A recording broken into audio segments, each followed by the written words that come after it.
morning again. Well, we learned this night that Mikhail Gorbachev has passed away. I was a member of the Spanish government when the Iron fall and when the coup d'etat in Moscow. I remember very well these historic days. Well, Mikhail Gorbachev sent a wind of freedom into Russian society. He tried to change the communist system from inside, which became impossible. And he started an era of cooperation with the West, stopping the Cold War. And happily, the hopes has vanished. And this brings to the current situation in which the ministers will continue discussing our relationship with Russia on and above the Ukrainian war. We have to continue doing the three things: supporting Ukraine, putting pressure on Russia, and addressing the wider fallout of this war that affects the whole world. So we will continue working on these three directions. We'll have to discuss about the visa to the Russian citizens. It's the most important concrete topic on the table.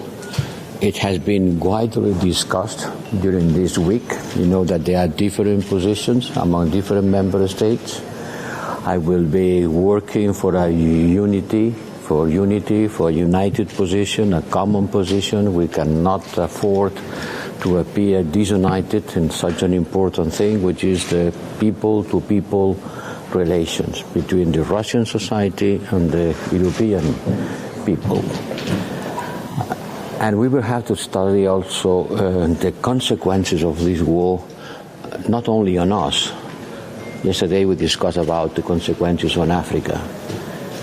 This war is bringing to the world a systemic energy crisis, a food and energy crisis. It's affecting the European society every day, more and more.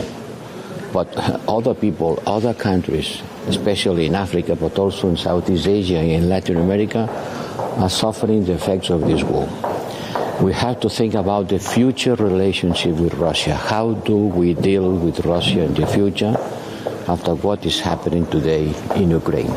So we have in front of us a wide agenda, a very important meeting, informal meeting, just discussion, no decisions. But certainly on the issue of visa, we will have to reach an agreement on a political decision. Inspectors are accessing the nuclear power plant in Ukraine. Do you have a sense of relief?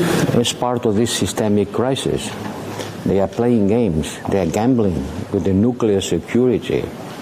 In that moment, the mission of the International Atomic Energy Agency is going to Zaporizhzhia. We are supporting a lot Grossi and his team. Let's see which is the result of this mission. We have been asking for an immediate demilitarization of the neighborhood of this atomic central, the biggest atomic power central in the whole Europe. We cannot play war games in the neighborhood of a site like this. So I hope that the Atomic Energy Agency will be able to restore the situation, and certainly we have to continue putting pressure for the complete demilitarization of this part of the Ukrainian territory.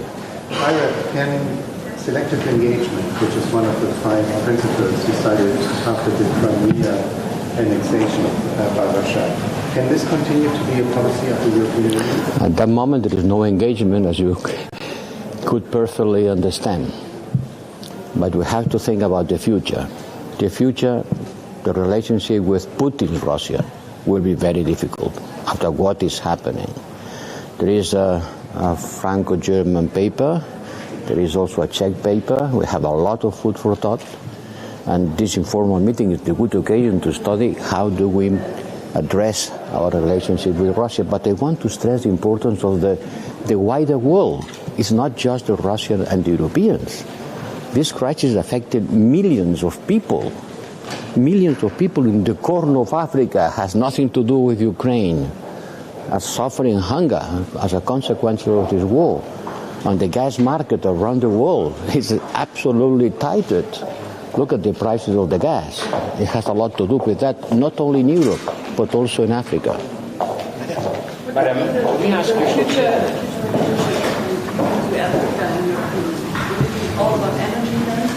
Not only energy, but certainly at that moment, energy is at the core of our relationship with the African people. We need them. They are producing gas. They need us. That's a moment to strengthen our partnership with Africa. Africa is a collateral victim of this war. Thank you.